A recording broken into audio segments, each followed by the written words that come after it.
నమస్తే, welcome to city 24/7 top debate. నేను సురేష్. విశాఖ ఉక్కు ఫ్యాక్టరీ ప్రైవేటీకరణ ఆగలేదా? ఇటీవల ఒకే రోజు స్టీల్ ప్లాంట్లోని 32 విభాగాలను ప్రైవేటీకరిస్తూ నోటిఫికేషన్ ఎందుకు ఇచ్చారు? అంటే ఆ 32 విభాగాలను ప్రైవేటీకరిస్తున్నారా, లేదంటే ఏపీ టీడీపీ చీఫ్ పల్లా శ్రీనివాసరావు చెప్తున్నట్లు కొన్ని కాంట్రాక్ట్ పనులను మెరుగైన సేవలు అందించడం కోసమే ప్రైవేట్ సంస్థలకు ఇచ్చారా? మెరుగైన సేవల కోసం కొన్ని పనులు కాంట్రాక్టుకు ఇవ్వడం కొత్త విషయం కాదా? ఇంతకీ విశాఖ స్టీల్ ప్లాంట్లో ఏం జరుగుతోంది? ప్రైవేటీకరణ ఆగిందా, సాగుతూనే ఉందా? ఈ అంశంపై డిబేట్లో పార్టిసిపేట్ చేస్తున్నారు తెలుగుదేశం పార్టీ అధికార ప్రతినిధి వై విజయకరణ్ గారు. నమస్తే అండి, వెల్కమ్. అలాగే సిపిఎం నాయకులు, అలాగే ట్రేడ్ యూనియన్ కూడా పర్యవేక్షించారు మాజీ ఎమ్మెల్యే గఫూర్ గారు జాయిన్. నమస్తే సార్. కాంగ్రెస్ సీనియర్ నాయకులు తాళూరు విజయ్ కుమార్ జాయిన్. నమస్తే అండి, వెల్కమ్. సీనియర్ జర్నలిస్ట్, రాజకీయ విశ్లేషకులు కోటేశ్వర గారు కూడా జాయిన్. నమస్తే sir, welcome. Sir Gafoor garu, as you work closely with the trade union, so you are the relevant person to start off with this debate. Sir, స్ట్రైట్గా అడుగుతున్నాను, ఎప్పుడైనా గతంలో స్టీల్ ప్లాంట్లో ఈ రకంగా ఇంత పెద్ద ఎత్తున 32 విభాగాలకి మెయింటెనెన్స్ పేరు మీద ఎక్స్ప్రెషన్ ఆఫ్ ఇంట్రెస్ట్ కోరుతూ ప్రైవేట్ వాళ్ళని ఆహ్వానించడం జరిగిందా సార్? సురేష్ గారు, మీరు చాలా మంచి సబ్జెక్ట్ తీసుకున్నారు. నేను అభినందిస్తున్నాను మిమ్మల్ని. వాస్తవంగా పల్లా శ్రీనివాసరావు గారు కానీ లేదా ఇంకోరు కానీ కూటమి తరఫున చెప్పేవాళ్ళు అవాస్తవాలు చెప్తున్నారండి. ప్రజల్ని ఒక రకంగా భ్రమలో పెట్టే ప్రయత్నాలు చేస్తున్నారు. ఈ 2021లో కేంద్ర ప్రభుత్వం ఒక డెసిషన్ తీసుకున్నది, ఇది ప్రైవేటైజ్ చేయాలని. రీసెంట్గా కూడా వాళ్ళు చెప్పింది ఏంటంటే ప్రైవేటైజేషన్ మా వైఖరిలో మార్పు లేదు, ప్రైవేటైజేషన్ 100% చేస్తామని ఇప్పటికీ కేంద్ర ప్రభుత్వం యొక్క వైఖరి అదే. కేంద్ర ప్రభుత్వం 11,000 కోట్ల రూపాయల ప్యాకేజ్ అనౌన్స్ చేస్తే చంకలు గుద్దుకొని ఇంకేమైపోయింది, మొత్తం స్టీల్ ప్లాంట్ ప్రైవేటైజేషన్ ఆపేసినాం, మేము స్టీల్ ప్లాంట్ నడుపుతున్నాం, మేము బ్రహ్మాండంగా నడుపుతాం అనేసి బీజేపీ వాళ్ళకంటే కూడా ఈ తెలుగుదేశం వాళ్ళు సంకలు కొట్టుకున్నారు. వాస్తవంగా ఏం జరుగుతుంది, స్టీల్ ప్లాంట్లో ఉత్పత్తి తగ్గించేసినారు. దానికి పర్మనెంట్గా ఇవ్వాల్సిన గనులు ఇవ్వలేదు. ఏమంటున్నారు, ఎన్ఎండిసి తరఫున మేము ఉక్కు సరఫరా చేస్తామంటున్నారు తప్ప సొంతంగా దీనికేమి ఉక్కు గనులు ఐరన్ ఓర్ ఇవ్వలేదు. మూడోది ఏమిటి, మొత్తం అన్ని డిపార్ట్మెంట్స్ ప్రైవేటైజ్ చేస్తున్నారు. ఈ ప్రైవేటైజేషన్లో కాంట్రాక్ట్ వర్కర్ల వరకు ప్రైవేటైజ్ చేయడం అనేది అప్పుడప్పుడు చూసినాం మనం. గతంలో కూడా అప్పుడప్పుడు కాంట్రాక్ట్ వర్కర్లకు ఇచ్చేసి కాంట్రాక్ట్ వర్కర్లను తొలగించినారండి. కాంట్రాక్ట్ వర్కర్స్ ఇప్పుడు కావాల్సింది, ఎందుకంటే తెలుగుదేశం సోదరుడు కూడా ఉన్నాడు కాబట్టి మీరు రేపే కనుక్కోండి కావాల్సింటే కాంట్రాక్ట్ వర్కర్స్ను 5,000 మంది దాకా తొలగించారు. అవన్నీ కొత్త ఏజెన్సీ ద్వారా పెట్టుకున్నారు. ఎంతమందిని పెట్టుకున్నారు ఏమిటి అంటే 5,000 మంది బయటికి వెళ్ళిపోయినారు. ఇందులో కొంతమందిని అంటే కొంతమందితో కొత్త ఏజెన్సీస్ ద్వారా పెట్టుకొని ఉండొచ్చు. ఇప్పుడు ఏం చేస్తున్నారంటే టోటల్ డిపార్ట్మెంట్స్ ఎప్పుడు ప్రైవేటైజ్ చేయరండి. డిపార్ట్మెంట్స్తో పర్మనెంట్ వర్కర్స్ ఉంటారు. ఇప్పుడు బ్లాస్ట్ ఫర్నేస్లు దాదాపు మూసేసినారు. 3 ఒకటే నడుస్తుంది, 2 క్లోజ్ చేస్తున్నారు. ఉత్పత్తి మొత్తం పడిపోయింది. ఆ తర్వాత ఇప్పుడు ఏంటంటే 32 డిపార్ట్మెంట్లకు సంబంధించి పబ్లిక్గా నోటిఫికేషన్ ఇచ్చారు, ఎవరైనా ఇంట్రెస్టెడ్ వాళ్ళు టెండర్స్ వేయండి అని. అంటే పర్మనెంట్ వర్కర్ చేసే పని కూడా రాబోయే కాలంలో ప్రైవేట్ వాళ్ళకి ఇవ్వాలనేటువంటి సంకల్పం. ఇప్పుడు నేను ఇక్కడ సురేష్ గారు మీ ద్వారా కోరేది ఏమిటంటే, విశాఖపట్నం స్టీల్ ప్లాంట్ అంటే బోర్డు మాత్రమేనా మనం కోరుకునేది? కాదు కదా. విశాఖ స్టీల్ ప్లాంట్ అంటే అక్కడ ఉండేటువంటి ఆ ఉత్పత్తి, అక్కడ ఉండేటువంటి యాజమాన్యం, అక్కడ ఉండేటువంటి మొత్తం కార్మికులు ప్రభుత్వ రంగంలో ఉండాలి, ప్రభుత్వం యొక్క అజమాయిషిలో పని జరగాలి. ఈ ఆదాయం కావచ్చు లేదా అదంతా కూడా కేంద్ర ప్రభుత్వం యొక్క పరిధిలో ఉండాలి అనేటువంటిది మనం కోరుకునేది. ఇప్పుడు ఏమిటి, ఆ పరిధి పోయింది. ఒక్కో డిపార్ట్మెంట్ కాంట్రాక్ట్ వర్కర్స్ మొత్తం ప్రైవేట్ ఏజెన్సీస్కి ఇచ్చారు. మొదటి నుంచి పనిచేసింది. ఎందుకంటే ఆ కుటుంబాలు ఎవరైతే భూములు ఇచ్చారో అటువంటి వాళ్ళ పిల్లలు ఉండేవాళ్ళు కాంట్రాక్టర్గా, వాళ్ళు 5,000 మంది అండి. నేను లెక్క చెప్తున్నా, 5,000 మంది తొలగింపబడినారు. ఇప్పుడు 32 డిపార్ట్మెంట్స్ను ప్రైవేట్ వాళ్ళు తీసుకోవడానికి మీరు ఓపెన్గా టెండర్స్ పిలిచారు. అంటే పర్మనెంట్ వర్కర్ చేసే పని కూడా ప్రైవేట్ వాళ్ళ ద్వారా చేయించి కాంట్రాక్ట్ వర్కర్స్ అందరినీ ఏజెన్సీ ద్వారా పెట్టుకొని ఇంకేంటి మీరు ప్రభుత్వ రంగం అంటే విశాఖ స్టీల్ ప్లాంట్ బోర్డు ద్వారా నమ్మనం. చాలా దుర్మార్గం అండి. ఇది చాప కింద నీరులాగా ప్రైవేటైజేషన్ ప్రక్రియ జరుగుతుంది. ఆయన పల్లా శ్రీనివాసరావు, నాకు బాగా కోపం ఉంది. ఆయన అక్కడ లోకల్ ఎమ్మెల్యే. అటువంటి వాడు అంత మోసం మాట్లాడి చెప్తాడండి. పొమ్మని రేపు కార్మికులు పొమ్మనండి. లేదు మేము ప్రైవేటైజ్ కానివ్వమని గట్టిగా చెప్పమండి కార్మికులతో. అక్కడికి పోరు, స్టేట్మెంట్లు ఇస్తూ ఉంటారు. కాబట్టి కూటమి ప్రభుత్వం మేల్కొనకపోతే గాజువాక కానీ ఆ పరిసర ప్రాంతాలు కానీ విశాఖపట్నం స్టీల్ కానీ విశాఖపట్నం మొత్తం సిటీ కానీ జనం తిరగబడితే మీకు దాక్కోవడానికి కూడా స్థలం దొరకదు. ఈఏ శర్మ గారు, నేను చెప్తే ఒకవేళ నేను బయట ట్రేడ్ యూనియన్ నాయకుడిని చెప్తున్నాను అనుకోవచ్చు. ఈఏ శర్మ గారు కేంద్ర ప్రభుత్వం రాసిన లెటర్ చదవండి. EA Sharma retired IAS. ఆయన చెప్తున్నాడు, ఏందయ్యా ప్రభుత్వ రంగం అంటే ఏం మిగులుతున్నారు మీరు? ప్రభుత్వ రంగంలో అట్టి పెడతామని హామీ ఇచ్చినట్టుగా విన్నాము. కానీ ఈరోజు చూస్తే జరుగుతున్నటువంటి మొత్తం ప్రణాళిక చూస్తే ప్రభుత్వ రంగం తొందరలోనే ప్రైవేట్ ఏం లేదు, ఆ ఎండి సీట్లో ప్రైవేట్ వాడు వచ్చి కూర్చోవడమే మిగిలి ఉండేది. మిగతావన్నీ కూడా ప్రైవేటైజ్ అయిపోతున్నాయి. ఇది చాలా దుర్మార్గం అని ఈఏ శర్మ కేంద్ర ప్రభుత్వానికి ఉత్తరం రాశాడు. కాబట్టి చాలా ప్రమాదకరమైనటువంటి గేమ్ ఆడుతున్నారు మీరు. పైకేమో ప్రజలకు ఓటు చెప్తున్నారు, లోపల జరుగుతున్న ఒకటి ఉంది. 11,000 కోట్ల రూపాయలు ఇచ్చినాము. 11,000 కోట్ల రూపాయలు అసలు అప్పులకే సరిపోతాయి దానికి. కాబట్టి ఇప్పుడు ఏమిటంటే మీరు మొత్తం ఈ కాంట్రాక్ట్ పరం చేసేసి లాస్ట్లో మేనేజ్మెంట్ కావాల్సింది ఇంకొక ఎవరినో ఒకటి తీసుకొని వస్తారు. ఆ జిందాలున్నో గిందాలున్నో బందాలున్నో. ఇంకోటి కొత్త విషయం ఏమంటే సురేష్ గారు, ఇప్పుడు ఏదో రాష్ట్ర ప్రభుత్వానికి మిత్తల్ స్టీల్ మీద ప్రేమ పెరిగింది. ఆ ఈఏ శర్మ రాసిన లెటర్లు ఆయన ఏమన్నా అంటే, మీరు మిత్తల్ స్టీల్కి ఇచ్చేటువంటి కన్సెషన్స్ అన్ని కలుపుకుంటే 11,000 కోట్ల రూపాయల కంటే చాలా ఎక్కువ కన్సెషన్స్ ఇస్తున్నారు. అంటే మీకు స్టీల్ ప్లాంట్ కంటే కూడా మిత్తల్ ప్లాంట్ మీద మీకు ప్రేమ ఉంది అనేసి నేరుగా రాష్ట్ర ప్రభుత్వం మీద ఆరోపణ చేసినాడు అతను. ఒక IAS officer, retired IAS officer చెప్తే దాని మీద రియాక్ట్ కావాలి కదా గవర్నమెంట్. రియాక్ట్ అయితే బండారం బయటపడుతుంది. కాబట్టి పల్లా శ్రీనివాసరావు గారు చెప్తూ ఉంటారు, ఏం లేదు ప్రైవేటైజ్ కానీ ఏం చేస్తాం అంతా అయిపోయిన తర్వాత. కాబట్టి చాలా దుర్మార్గం ఇది. ఇప్పటికైనా తక్షణం, ఎందుకంటే విశాఖ ఉక్కు ఆంధ్రుల హక్కని పోరాడం మనం. విశాఖ ఉక్కు అనేటువంటిది మొత్తం ప్రభుత్వ రంగంలో ఉండాలి అనేటువంటిది ప్రజల కాంక్ష, ప్రజల కోరిక. దాన్ని కాపాడుకోవడం కోసం ఇప్పటికే చాలా స్ట్రగుల్స్ కార్మికులు చేస్తున్నారు. ఇప్పుడు ఉండేటువంటి పరిస్థితిలో రాష్ట్ర వ్యాప్తంగా ఉద్యమం చేయాల్సిన పరిస్థితి ఏర్పడుతుంది. రాష్ట్ర వ్యాప్త ఉద్యమం వస్తే మాత్రం కూటమి తెగిన గాలిపటమే. అది దృష్టిలో పెట్టుకుంటే మంచిదని నా అభిప్రాయం. గఫూర్ గారు ఒక్కటి క్లారిటీ ఉంది. మీరు మాట్లాడుతూ ఒకటే రన్నింగ్ లో ఉంది, 3 బ్లాస్ట్ ఫర్నేసెస్ లో ఉత్పత్తి తగ్గిపోయింది అంటున్నా. కానీ విన్నది వార్తలు వస్తున్నది వేరుగా ఉంది. 1 వీక్ బ్యాకే ఉత్పత్తిలో ఎప్పుడు లేనటువంటి రికార్డ్ సాధించింది. 3 బ్లాస్ట్ ఫర్నేస్లు ఫుల్ ప్లెడ్జ్ లో రన్ అవుతున్నాయి అని చెప్పేసి అభినందించింది మేనేజ్మెంట్ అని కూడా వార్తలు వచ్చినాయి మెయిన్ స్ట్రీమ్ మీడియాలోనే. ఇప్పుడు సురేష్ గారు లేటెస్ట్ పొజిషన్ ఏమిటని నాకు తెలుసు. మొదట్లో మాత్రం 3 బ్లాస్ట్ ఫర్నేస్లు కాకుండా ఒకటే నడుపుతున్నారు.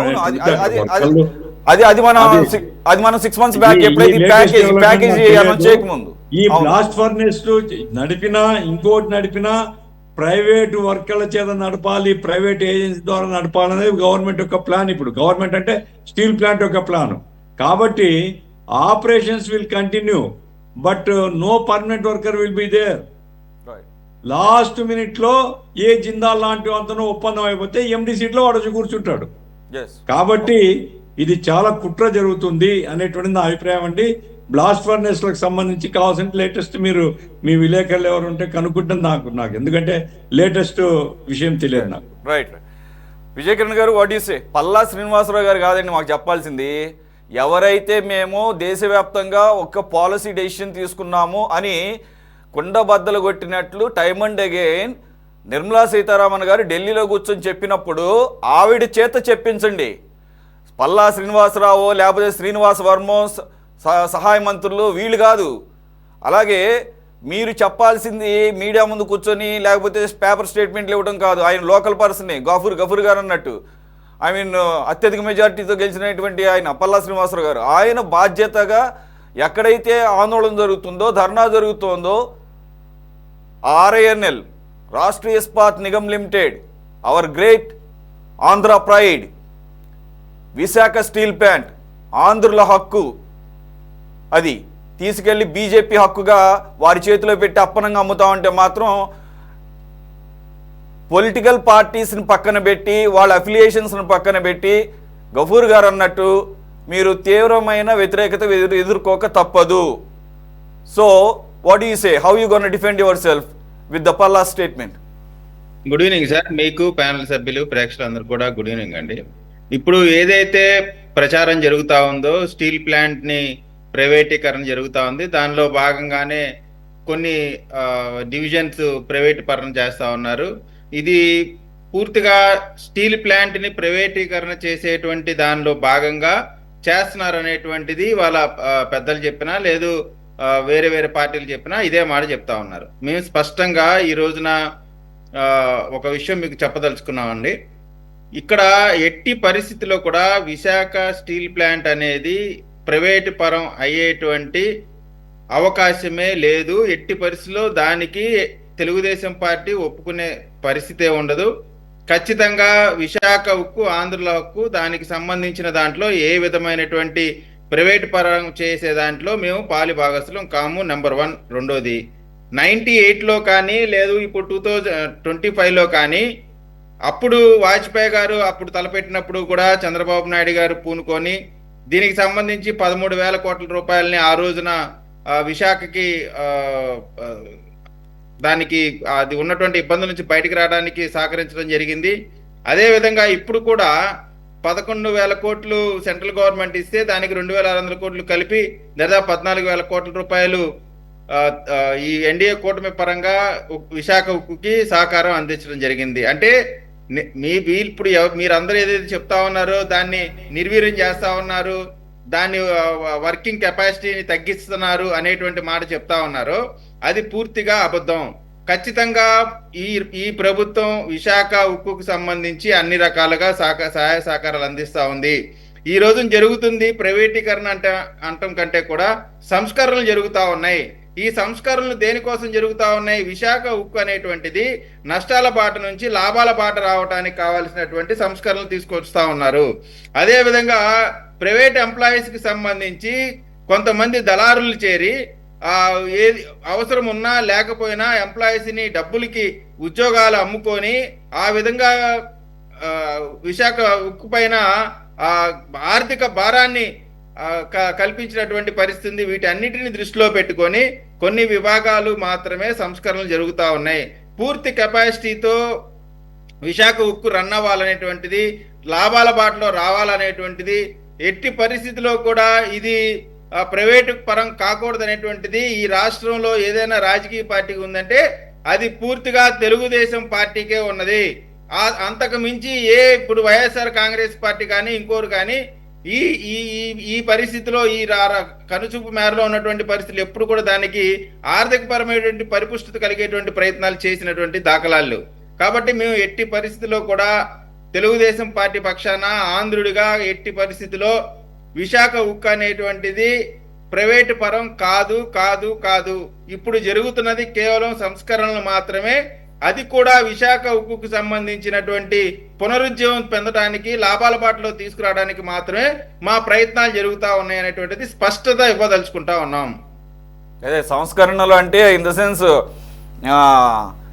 గంపగొత్తుగా మీతో వ్యతిరేకత వస్తుంది కదా అని చెప్పేసి ఎక్కడికక్కడ పార్ట్లుగా విడగొట్టి సంస్కరణలు అని చెప్పేసి పేరు మీద నెమ్మదిగా ప్రైవేటు వాళ్ళకి పరం చేయటమేగా మీరు అనేది సంస్కరణలు అంటే? సార్ ఇప్పుడు మీకు చెప్పాను, కొన్ని విభాగాల్లో వాళ్ళ పెర్ఫార్మెన్స్ కానీ లేదు చేయాల్సినటువంటి ఇప్పుడు ఎంప్లాయీస్కి సంబంధించి అలొకేషన్ కానీ కొంతమంది ఊరికే సంతకం పెట్టి వెళ్ళిపోతున్నారు అనేటువంటి పరిస్థితి కూడా అందరికీ తెలిసిందే. నేను చెప్పడం కాదు, అక్కడ ఉన్న గఫూర్ గారికి కూడా కొంత అవగాహన ఉండేవాడు. కొంతమంది ఉద్యోగస్తులు సంతకాలు పెట్టేటువంటి పరిస్థితి కూడా ఉంటాయి. కాబట్టి అటువంటి పరిస్థితి మీరు పొలిటికల్ గా ఎన్ని పిల్లి మొగ్గలన్నా వేయండి, కానీ మీరు మాత్రం వర్కర్స్ జోలికి వెళ్ళి వాళ్ళ యొక్క కమిట్మెంట్ని మాత్రం మీరు కమెంట్ చేస్తే మీరు ఇంకా వ్యతిరేకతకు లోనవుతారు. You better go head with the political motivations, వాటి మీద వెళ్ళండి. My sincere suggestion to you. Sir, Visakha ఉక్కుకి నష్టం జరగకుండా అది అభివృద్ధి పదంలో ఎవరు నష్టం చేకూర్చింది?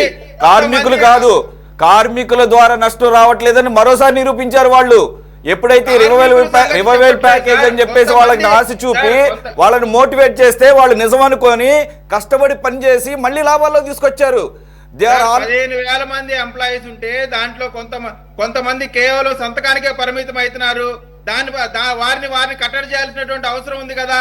14,000 మంది కష్టపడతా ఉన్నారు అనుకోండి, 1000 మంది ఊరికే సంతకం పెట్టి వెళ్తా ఉంటే వారిని అడ్రస్ చేసి కష్టపడే వాళ్ళకి ఇంకా ప్రోత్సాహాలు ఉంటుంది కదా.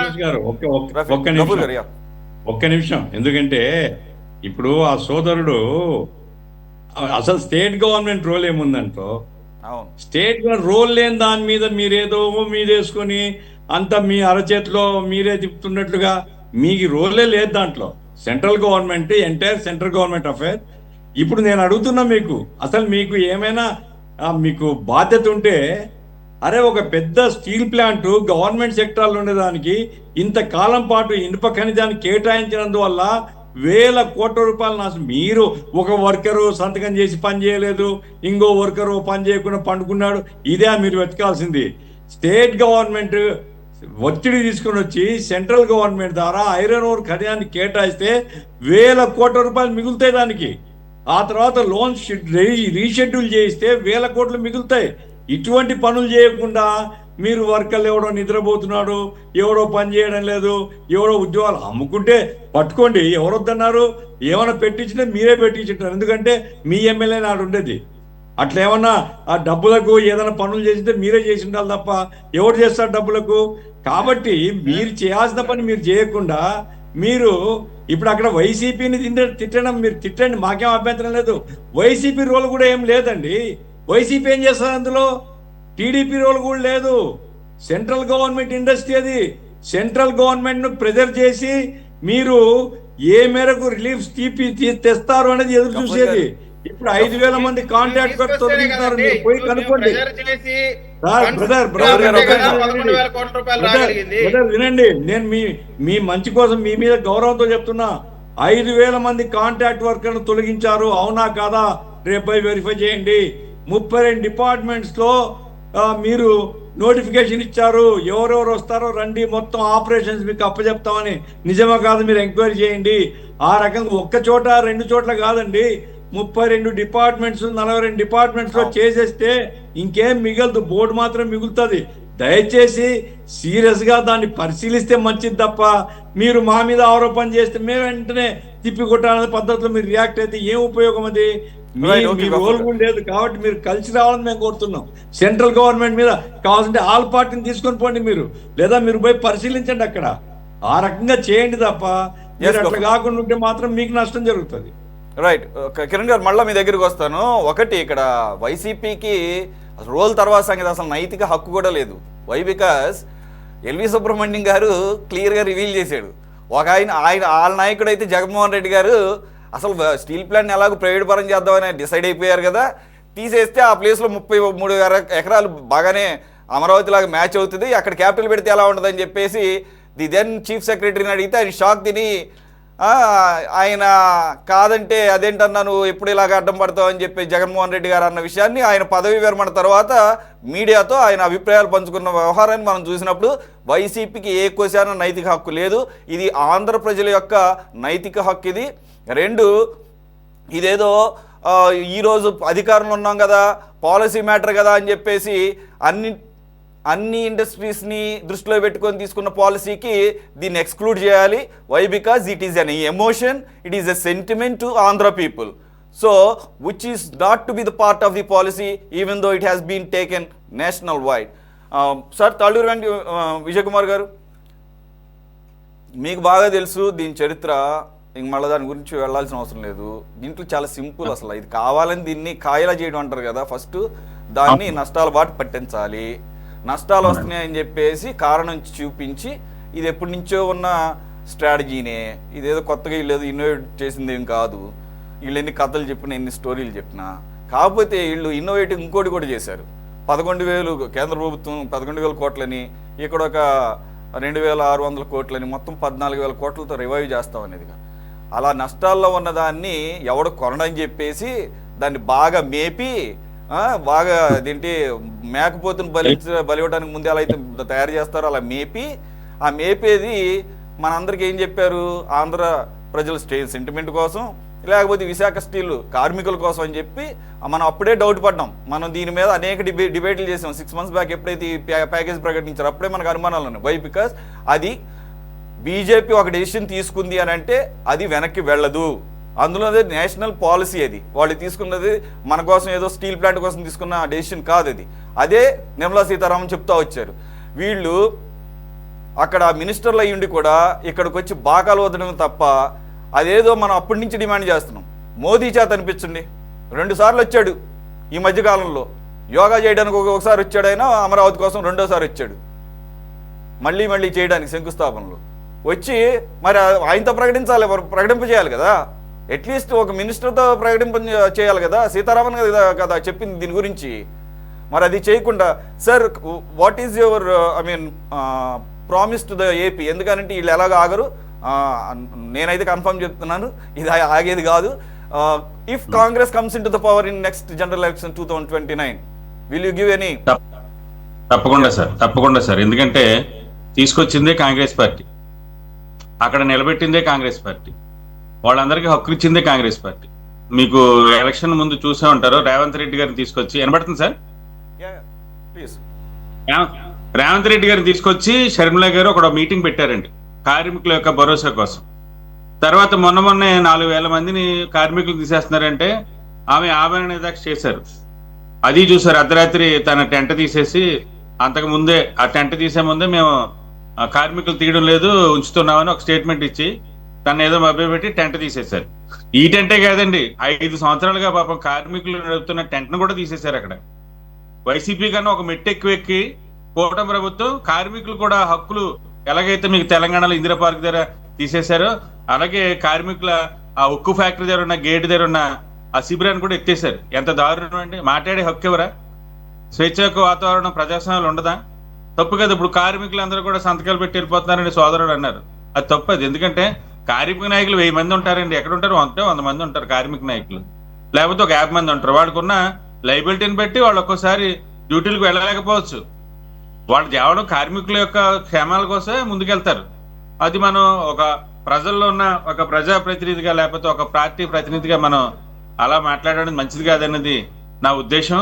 తర్వాత కాంగ్రెస్ పార్టీ విషయంలో ఇప్పుడు కూడా మేము అటువైపున రఘువీర్ రెడ్డి గారు పీసీ ప్రెసిడెంట్ ఉండగా, శైలజరాజు గారు పీసీ ప్రెసిడెంట్ ఉండగా, రుద్రరాజు గారు పీసీ ప్రెసిడెంట్ ఉండగా, ఇప్పుడు పీసీ ప్రెసిడెంట్ షర్మిలారెడ్డి గారు ఉండగా మేము ఎప్పుడు కూడా కార్మికుల పక్షాన్నే పోరాడుతున్నాం. అటు వైసీపీ గవర్నమెంట్ ఉన్నప్పుడు పోరాడాం, ఇప్పుడు కాంగ్రెస్ మన టీడీపీ గవర్నమెంట్, కూటమి గవర్నమెంట్ వచ్చినప్పుడు కూడా షర్మిల గారు పోరాడారు.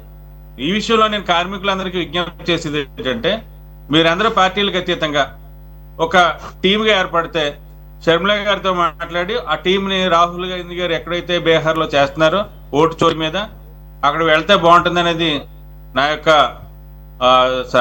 ఆలోచనగా చెప్తున్నాను.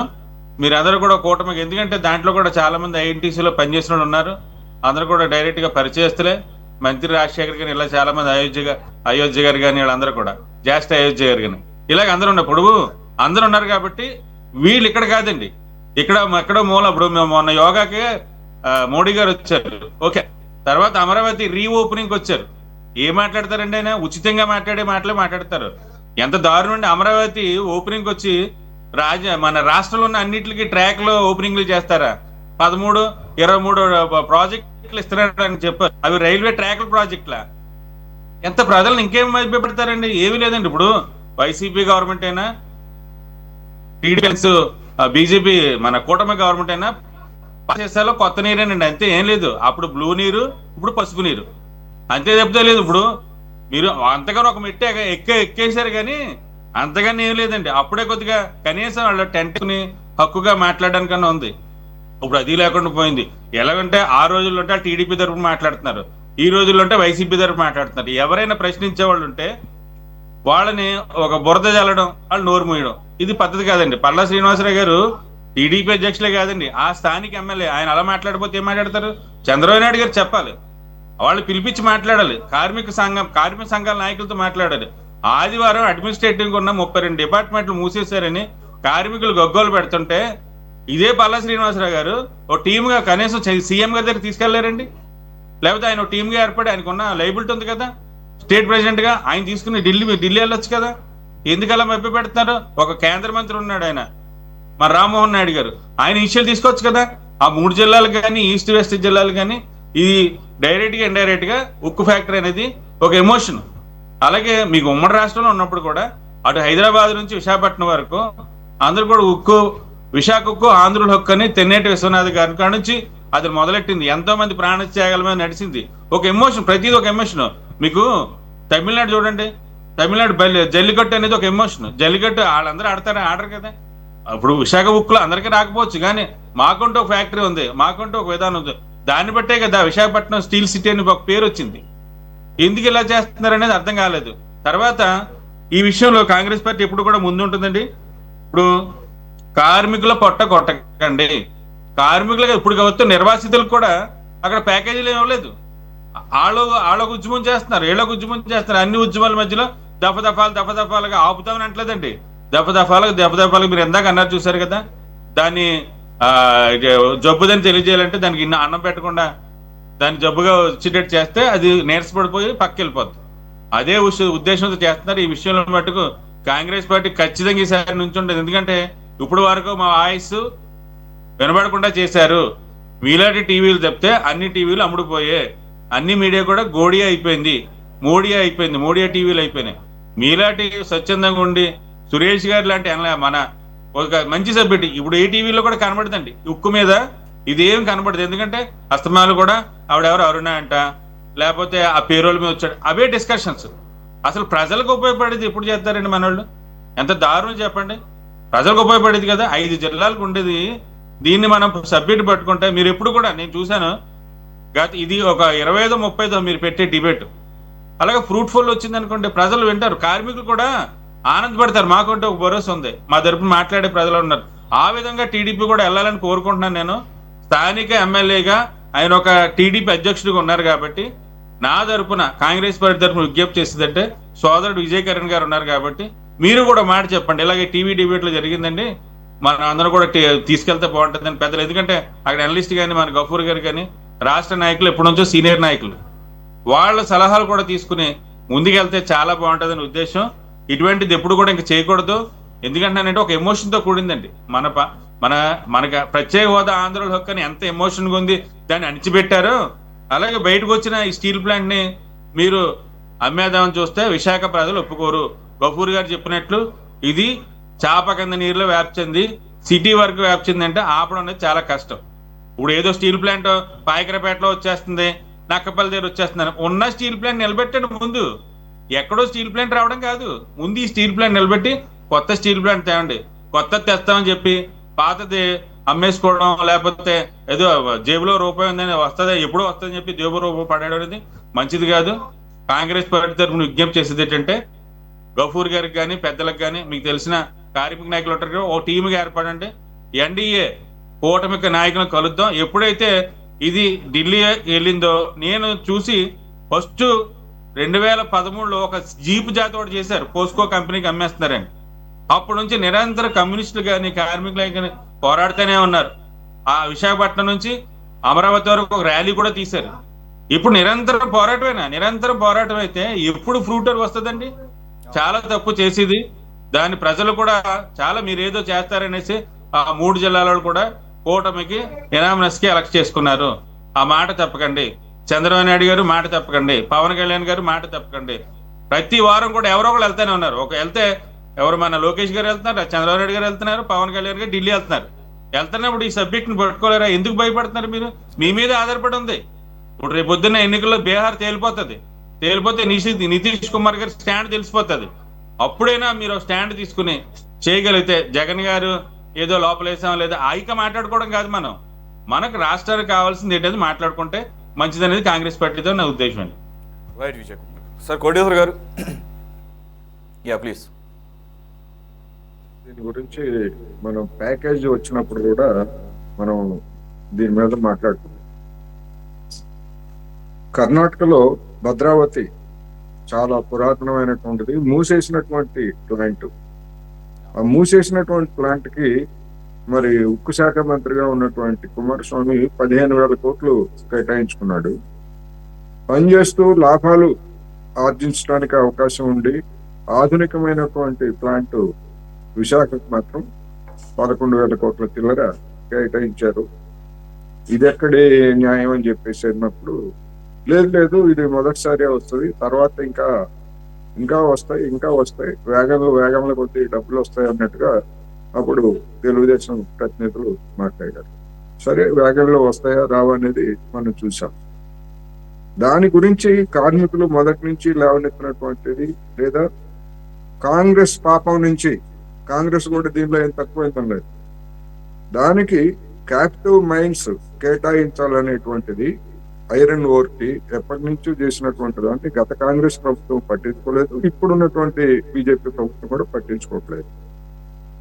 ఈ సమస్య మరింత రచ్చయిన తర్వాత, గడిచినటువంటి కొద్ది సంవత్సరాలుగా కార్మికులు ఆందోళన చేస్తున్న తర్వాత, మొట్టమొదటిసారిగా అత్యంత ప్రజాస్వామిక పార్టీల కూటమి అక్కడ టెంట్లను కూడా ఎత్తేసింది. ఇక్కడ కేసీఆర్ని తిట్టుకుంటారు తెలంగాణలో,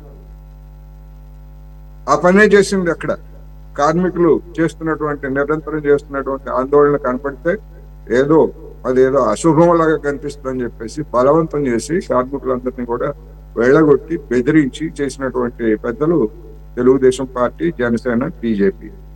దానిలో ఎవరి వాటా ఏంటో మనందరికీ తెలుసు. ఒక్కొక్క టన్నుకి క్యాపిటివ్ మైన్స్ అంటే సొంత గనులు లేని కారణంగా 2,000 నుంచి 8,000 రూపాయల వరకు నష్టం వస్తా ఉంది. వివిధ సందర్భాల్లో ఒకసారి 2,000 రావచ్చు, ఒకసారి 8,000 రావచ్చు, సందర్భాన్ని బట్టి. అవి చూడకుండా ఎవరో కొంతమంది కార్మికులు సంతకం చేసి వెళ్ళిపోతున్నారు, వాళ్ళని పట్టుకోవడానికి ఇవన్నీ అని చెప్పేసి తెలుగుదేశం ప్రతినిధి అవటం హాస్యాస్పదం తప్ప మరొకటి కాదు. దాని సంగతి ఏమిటి? అదేవిధంగా మేము సెయిల్లో విలీనం చేస్తామని చెప్పారు. ఎందుకని ఆ క్యాపిటివ్ మైండ్స్ గురించి కానీ ఎందుకు మాట్లాడరు? సెయిల్లో విలీనం చేయడం గురించి కానీ ఎందుకు మాట్లాడరు? ఎక్కడ దాని గురించి అసలైనవి అవే కదా, దానికి ఆయువు పట్టు లాంటివి. ఇప్పుడు ఇందాక మీరు 32 విభాగాలు అన్నారు, 32 కాదండి, 44 విభాగాలు. 44 విభాగాలు ఎక్స్ప్రెషన్ ఆఫ్ ఇంట్రెస్ట్ అడిగారు. అందులో 210 మెగావాట్ల క్యాపిటివ్ పవర్ ప్లాంట్ తో పాటు ఉన్నటువంటి థర్మల్ ప్లాంట్, వాటిని కూడా ప్రైవేట్ వాళ్ళకి ఇచ్చి బాగు చేయిస్తారట. మరి అదే గనక అయ్యేట్లయితే అవి సక్రమంగా పనిచేయట్లేదు అని కనుక తెలుగుదేశం వాళ్ళు అనుకుంటే, మరి జెన్కో ఆధ్వర్యంలో ఉన్నటువంటి పవర్ ప్లాంట్లన్నింటినీ కూడా అదే విధమైనటువంటి చేస్తారా? ఏదో ఒక తర్కానికి కట్టుబడి ఉండాలి ఎవరైనా సరే. మరి జెన్కోలో కూడా అటువంటి సంతకం చేసి వెళ్ళిపోయే వాళ్ళు లేరా? జెన్కో దాకా ఎందుకు, సచివాలయంలో ఉన్నారు. విజయకిరణ్ గారు కావాలంటే ఆయన వెళ్ళి చూడొచ్చు, కావాలంటే నాలాంటి వాళ్ళు ఎవరైనా చూపిస్తారు. అక్కడ సీట్లో లేకుండా కాఫీలు టిఫిన్లు తాగుతూ బయట తిరిగేటువంటి వాళ్ళు బోల్డ్ మంది కనిపిస్తారు. మరి దానికి కూడా ప్రైవేటీకరణ చేస్తారా? మరి లెటర్ ఆఫ్ ఇంట్రెస్ట్ పెడతారా మరి చంద్రబాబు నాయుడు గారు సెక్రటేరియట్ కూడా? అందుకని లోపాలని ఉంటే దాన్ని ఎవరు సమర్థించరు. దాన్ని సరిచేయాల్సింది పోయి అసలైనటువంటి లోపాలను వదిలిపెట్టేసి వాడెవడో సంతకాలు చేసి బయట తిరుగుతున్నాడు, పట్టుకోండి. అది తెలుగుదేశం పార్టీ సమస్య కాదు, అది మేనేజ్మెంట్ సమస్య, మేనేజ్మెంట్ అసమర్థమైనటువంటి మేనేజర్ని సమర్థించడానికి మరి తెలుగుదేశం పార్టీ వాళ్ళు దాన్ని భుజాన్ని వేసుకోవాల్సినటువంటి అవసరం ఏముంది? రెండోది, పల్లా శ్రీనివాసరావు గారు ఏం చెప్తారు? ఇప్పుడు మా హయాంలో బాగా నడుస్తా ఉంది, వైసీపీ హయాంలో 20-30% మాత్రమే సామర్థ్యంతో పనిచేసిందని చెప్తున్నారు. ఇప్పుడు మీ హయామైనా లేదా వైసీపీ హయాంలో అయినా నిర్వహణ బాధ్యత ఎవరిది? కేంద్ర ప్రభుత్వం అంది, మీది కాదు. అప్పుడు మీరేమన్నా పోనీ ఉద్యమం చేశారా? ఇంత అసమర్థంగా నడుస్తూ ఉంది అని చెప్పేసి అప్పుడేం ఉద్యమం చేయలేదు. అప్పుడు కార్మికుల తరఫున ఎక్కడ తెలుగుదేశం పార్టీ వాళ్ళు ఏమి రాలేదు ఎక్కడ. అందుకని మరి అప్పుడు ఆచరణ ఎందుకని మరి ఈ పల్లావు శ్రీనివాసరావు గారు అదే ప్రాంతానికి చెందినటువంటి ప్రతినిధి కదా, ఎమ్మెల్యేగా ఉన్నా లేకపోయినా అప్పుడు ఏం చేశారు? 20-30%తో నడుస్తూ ఉంటే విశాఖ ఉక్కు మూతపడే స్థితిలో ఉందంటే మరి అప్పుడు వీళ్ళు చేసినటువంటి ఉద్యమాలు ఏంటి? వీళ్ళ హయాంలో కూడా మరి నడిచింది కదా. అందుకని అసలైనటువంటి వాటిని వదిలేసి కొసరు వాటిని పట్టుకొని కార్మికుల మీద నిందేసేటువంటి వ్యవహారం సరైనటువంటిది కాదు. క్యాప్టివ్ మైండ్ సంగతి తేల్చండి. రెండోది, శైలిలో విలీనం చేస్తారా లేకపోతే దీనికి అవసరమైనటువంటి జవసత్వాలన్నీ ఇస్తారా అనేటువంటిది ఒకటి. అందువలన ఖచ్చితంగా ఇది ప్రైవేటీకరణకి అంటే ముక్కలు చేసి ఒకసారిగా టోకుగా అమ్మేస్తే జనంలోంచి ఒక విశాఖపట్నం లేదా పరిసర ప్రాంతాలే కాకుండా యావత్ తెలుగు జాతి నుంచి తీవ్రమైనటువంటి వ్యతిరేకత వస్తుంది కనుక ముక్కలుగా సంస్కరణలు చేస్తున్నా ఉంటున్నారు. సంస్కరణలు అంటే ఏంటండి? కాంగ్రెస్ ప్రారంభించినటువంటి సంస్కరణలు నేను మరింత ఎక్కువగా చేస్తున్నానని చెప్పేసి నరేంద్ర మోడీ గారు చెప్తున్నారు. మరింత వేగంగా చేస్తున్నానని. ఇదా సంస్కరణలు అంటే ఏమిటంటే ప్రభుత్వ రంగాన్ని తెగనమ్మడం, ప్రజల ఆస్తుల్ని ప్రైవేట్ వాళ్ళకి కట్టుబెట్టడం. మీరు సమర్థిస్తున్నారు. సంస్కరణలు అంటే అర్థం ఏమిటి? గడిచినటువంటి 3.5 దశాబ్దాల సంస్కరణల పాట ఏమిటి? భూములు కూడా అమ్మేసుకోవడానికి ప్రయత్నిస్తున్నారు కదా. చివరికి మానిటైజేషన్ పేరుతోటి పరిశ్రమలను మూసేయటం, భూములను అమ్ముకొని ఏం చేస్తున్నారు? లోటు బడ్జెట్ ని పీడ్చుకుంటున్నారు. లోటు బడ్జెట్ ఎందుకు వస్తా ఉంది? ఇప్పుడు ఆ నక్కపల్లి దగ్గర పెట్టేటువంటి స్టీల్ ఫ్యాక్టరీకి వాళ్ళు అవసరమైనటువంటి సౌకర్యాలు లేకపోతే రాయితీలు ఇవ్వాలంటే ఈ జనం సంబంధి తీసుకెళ్లి వాళ్ళకి అప్పగిస్తారు. అంటే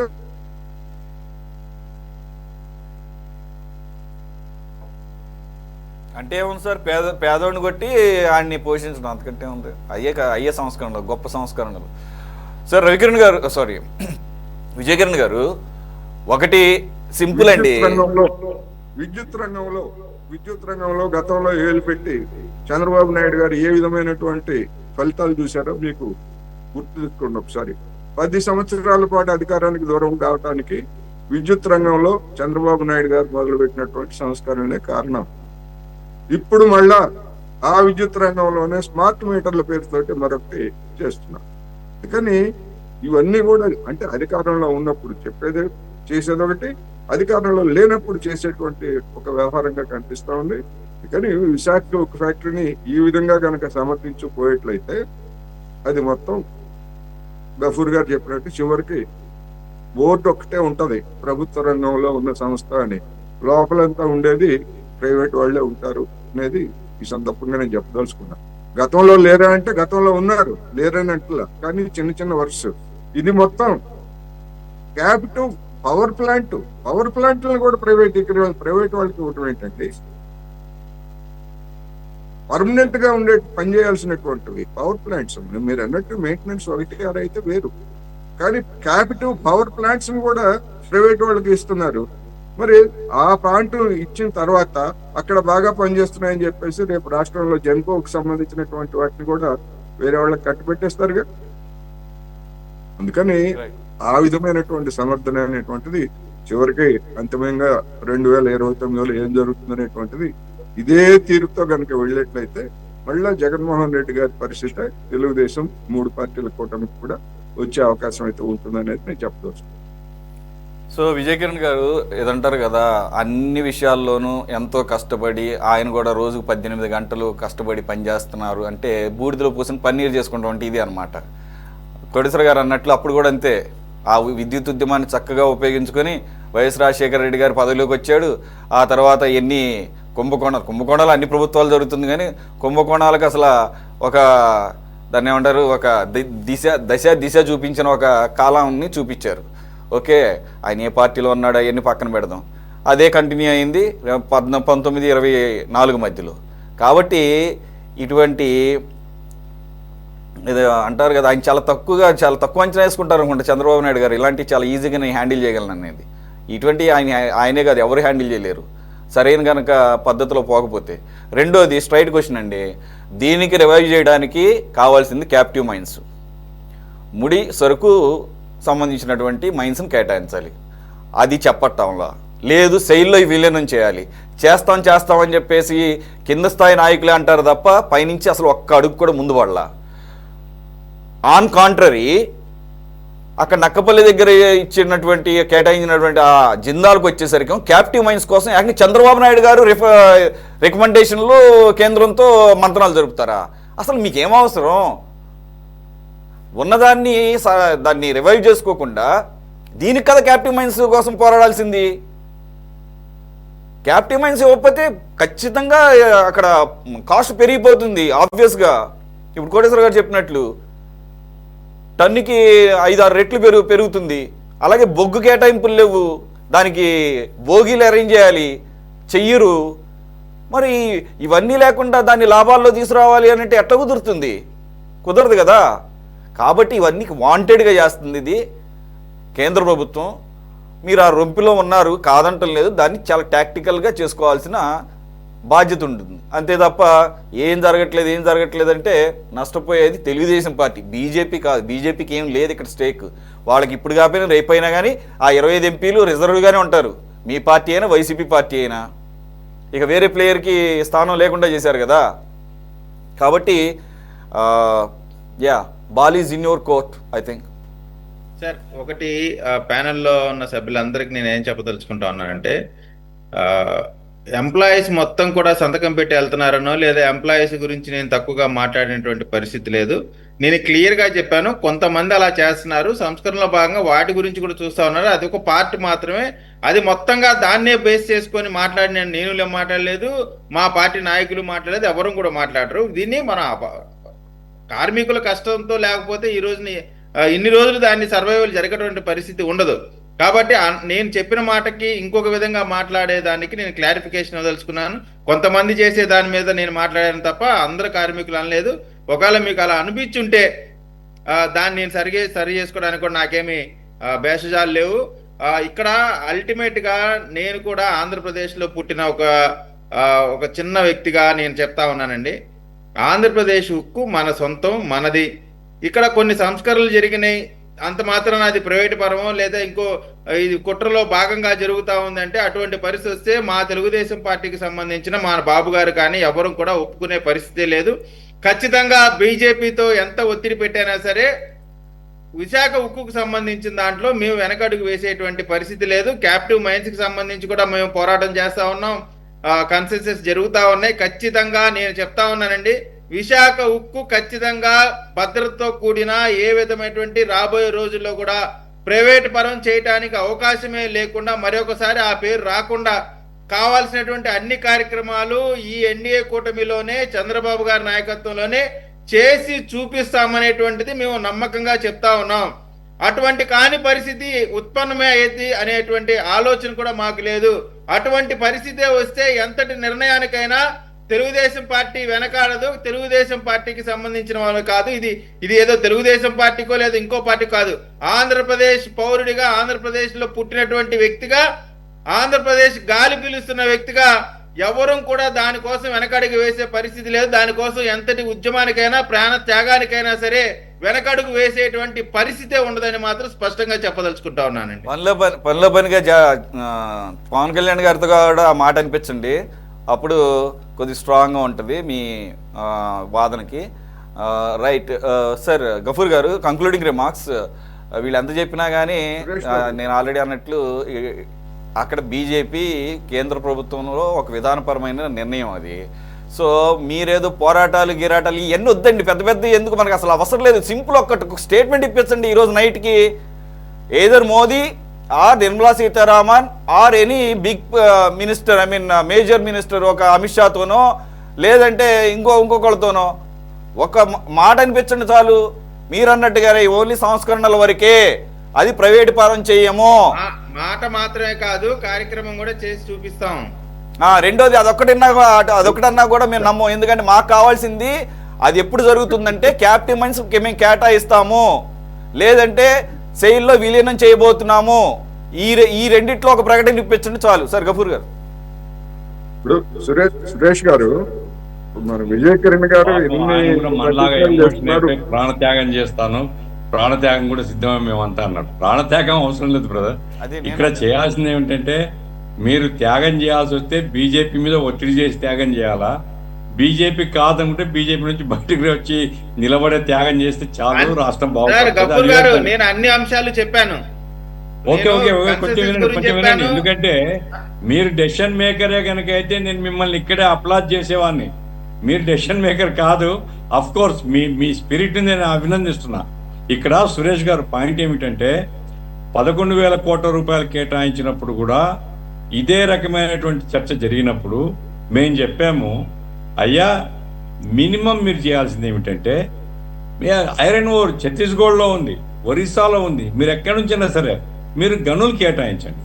మీరు వైకుంఠ అదేది ఒక ఇండస్ట్రీ వేదాంతకు స్టీల్ ప్లాంట్స్ ఐరన్ ఓర్ ఇచ్చినారండి. ఇప్పుడు మిగతా అన్ని ప్రైవేట్ ఆపరేటర్స్కు ప్రైవేట్ ఇండస్ట్రీస్కు మీరు ఐరన్ ఓర్ ఇస్తున్నారు. ఇదేం పాపం చేసింది వైజాగ్ స్టీలు? కాబట్టి మీరు ఐరన్ ఓర్ కేటాయించండి అని చెప్తే అప్పుడు చెప్పింది ఏమిటి, ఈవెన్ శ్రీనివాస వర్మ మిగతా వాళ్ళు చెప్పింది ఏమిటంటే, ఎన్ఎండిసి ద్వారా మేము అప్పచెప్తాం. ఎన్ఎండిసి అనేది మళ్ళీ ఒక మిడిల్ ఏజెన్సీనే కదా. ఎన్ఎండిసి అనేది నేషనల్ మినరల్ డెవలప్మెంట్ కార్పొరేషను. వాళ్ళకు ఉండేటువంటి మైన్స్ నుంచి ఇస్తారు అంటే దాని మీద వాళ్ళ పర్సెంటేజ్ తీసుకునే కదా ఇచ్చేది. కాబట్టి నేను చెప్పేది ఏమిటంటే, మీరు ఐరన్ ఓర్ కేటాయించేటట్లుగా మీరు ప్రయత్నం చేయండి. ఓపెన్ ప్రయత్నం, ఇదేదో రహస్యంగా మేము మాట్లాడుకున్నామని కాదు. బహిరంగంగా చంద్రబాబు నాయుడు గారు అట్లాగే పవన్ కళ్యాణ్ గారు కేంద్ర ప్రభుత్వంతో పోయి మాట్లాడి, ఇదిగో ఇది ఖచ్చితంగా చేయాలి మాకు మీరు చెప్పండి, వాళ్ళు ఏం చేస్తారని దాన్ని బట్టి మేము కూడా అభినందిస్తాం. మీరు మంచి పని చేస్తే అభినందిస్తాం కదా, మాకేం అభ్యంతరం. ఒకటి. రెండవది, కోటేశ్వరరావు గారు చెప్పినట్టుగా ఇప్పుడు ఈ RINL రాష్ట్రీయ ఇస్పాత్ నిగమ్, ఇది ఇప్పుడు స్టీల్ అథారిటీ ఆఫ్ ఇండియాకు లాభాలు ఉన్నాయి. వీళ్ళు ఏం చెప్తున్నా అంటే, వైజాగ్ వర్కింగ్ క్లాస్ మొత్తం వాళ్ళ యూనియన్స్ అన్ని, అయ్యా లాభ నష్టాలు అనేటువంటిది మీవే కదా, స్టీల్ అథారిటీ ఇండియా మీదే, RINL మీదే, దీన్ని స్టీల్ అథారిటీలో మెర్జ్ చేయండి. సెయిల్లో కనుక మెర్జ్ చేస్తే మీరు ప్యాకేజ్ ఇవ్వాల్సిన పని లేదండి. SIS steel authority of India కనుక వస్తే వాళ్ళ డబ్బులు నిలువ ఉండే డబ్బులు పెడతారు, వాళ్ళు ఈ మొత్తం వ్యవహారాన్ని బెటర్గా వాళ్ళు మేనేజ్ చేస్తారు, ఇవ్వండి అని చెప్పారు.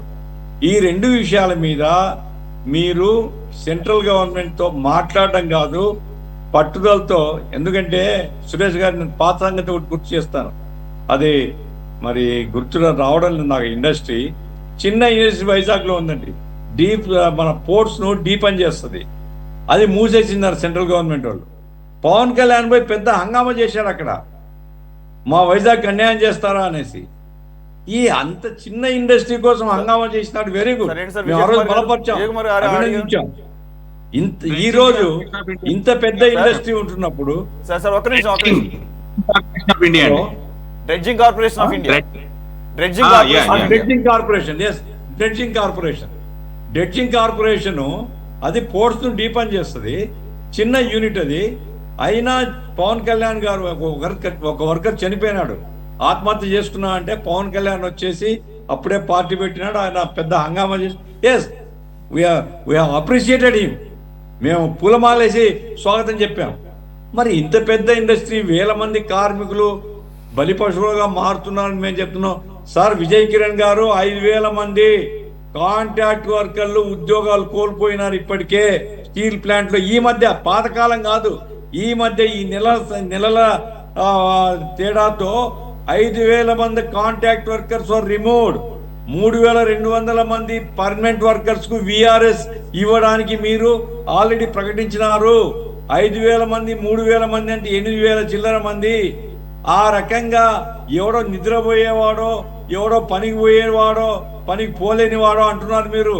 1000 మందిని తొలగిస్తున్నారు, కొత్త అవుట్ సోర్సింగ్ ఏజెన్సీస్ అన్ని వచ్చేస్తున్నాయి. ఈ రకంగా మొత్తం దాని స్వభావం మార్చివేయబడుతుంది.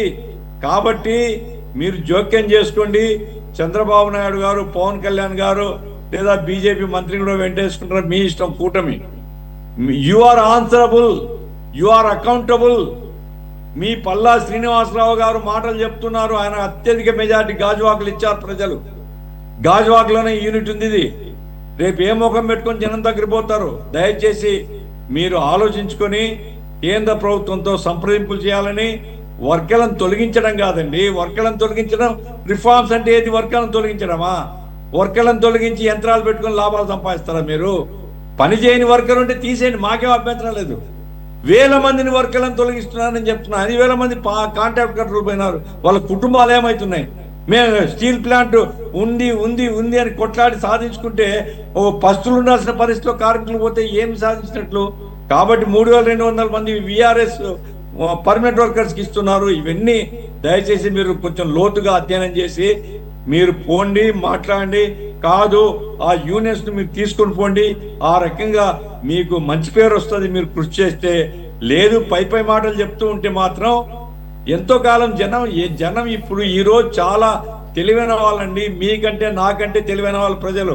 కాబట్టి వాళ్ళందరిలో గనక ఇది మోసం జరుగుతుంది అనుకుంటే అది మీకే నష్టం. అది దయచేసి అది గమనించాలని. సార్ విజయ్ కుమార్ గారు, యాక్చువల్గా 2,00,000 కోట్ల రూపాయలు విలువలు చేసే భూములు కూడా ఉన్నాయండి ఈ స్టీల్ ప్లాంట్కి. ఇది కూడా ఒక కారణం అని నాకు అనిపిస్తుంది. ఇది ఇట్స్ నాట్ ఎ జోక్. 2,00,000 కోట్ల రూపాయలు విలువ చేసే భూములు అంటే ఇంత భారీ స్థాయిలో దానికి ఆస్తులు విలువ పెరగడానికి కారణం ఎవరు? అవి ఇచ్చినటువంటి అప్పట్లో ఇచ్చినటువంటి ఆ భూములు ఇచ్చినటువంటి వాళ్ళు కదా కారణం.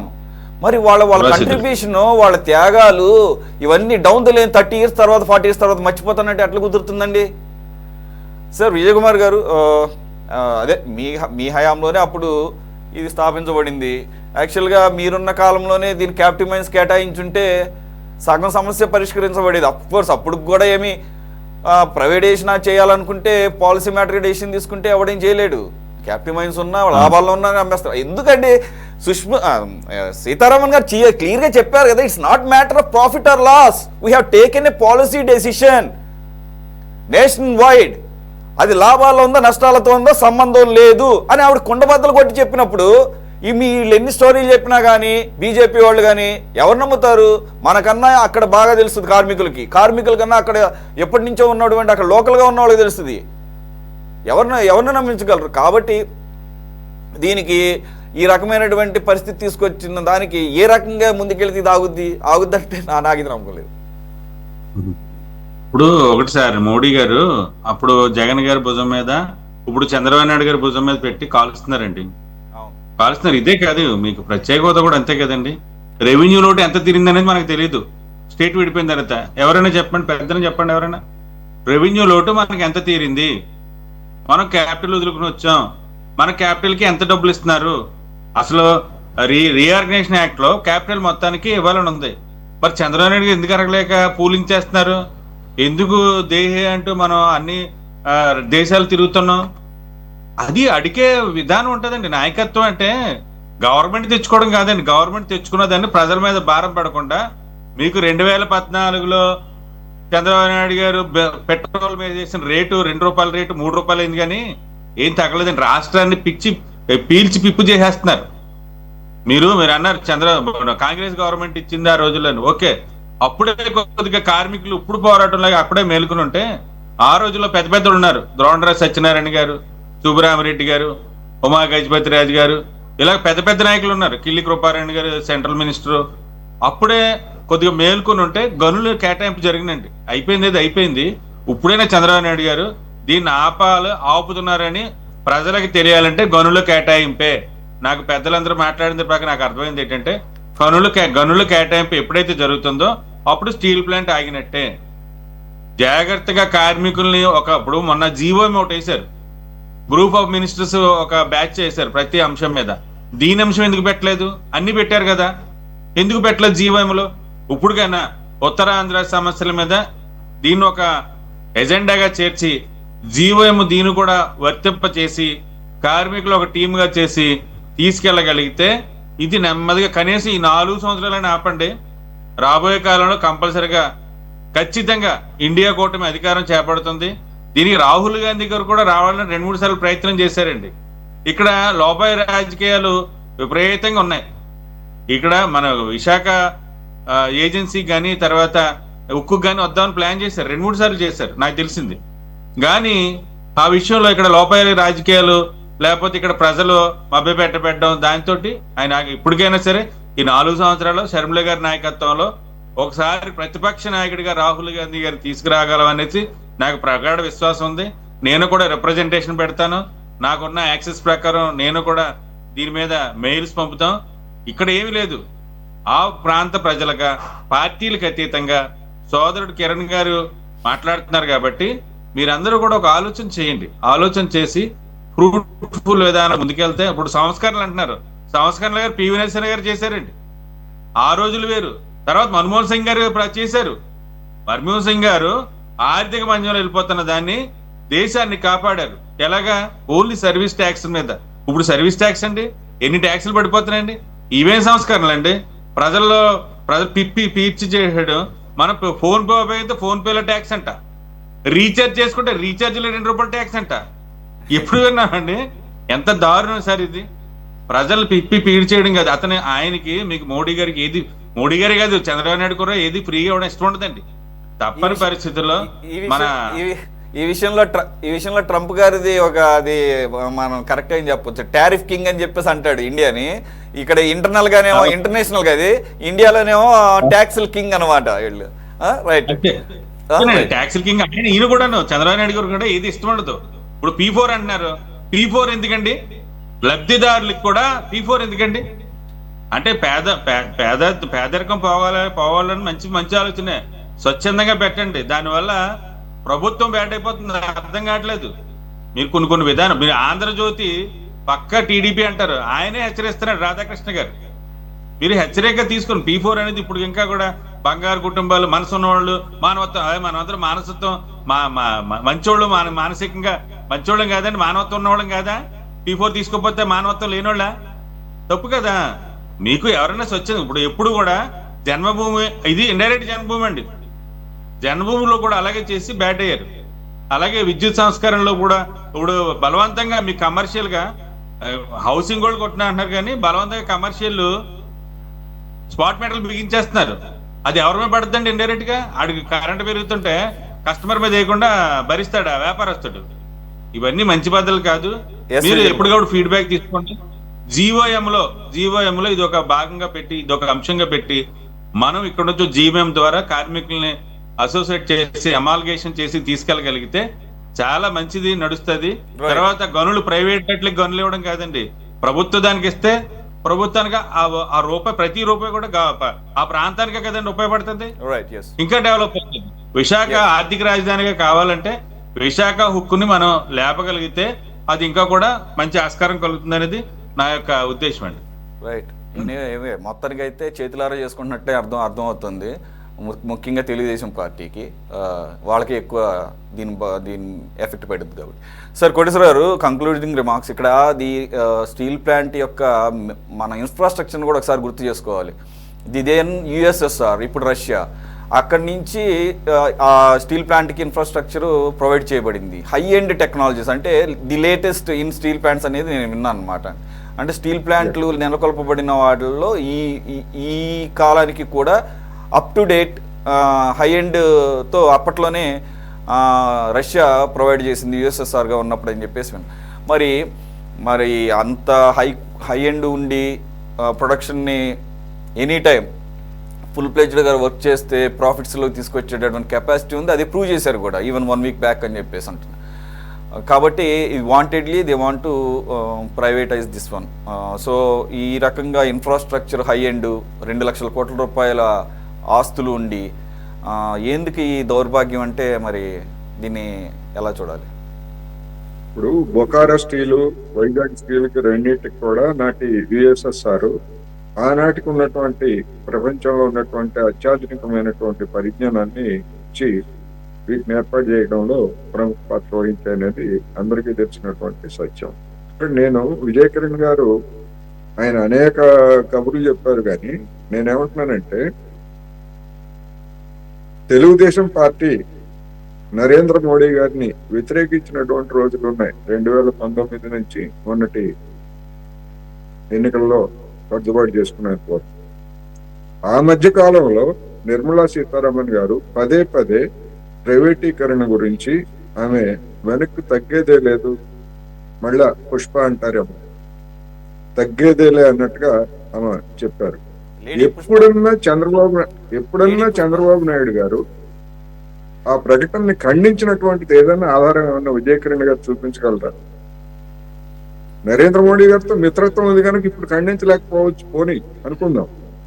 వ్యతిరేకత ఉండి నరేంద్ర మోడీ గారిని 2019 తర్వాత మొన్నటి వరకు ప్రతిపక్షమే కదా చంద్రబాబు నాయుడు గారు. ఎప్పుడన్నా ఖండించారా ఈ విధమైనటువంటి విధానం తప్పు అని?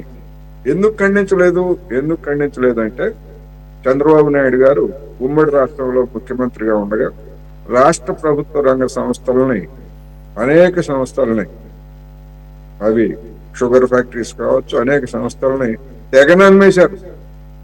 ఎందుకని? సంస్కరణల్లో భాగంగానే, ఇప్పుడు విజయకిరణ్ గారు చెప్పినటువంటి సంస్కరణలో భాగంగానే తెగనమ్మేశారు మొత్తం రాష్ట్ర ప్రభుత్వ రంగంలో ఉన్నటువంటి సంస్థలన్నింటినీ. అందువల్ల సంస్కరణలు అంటే అది.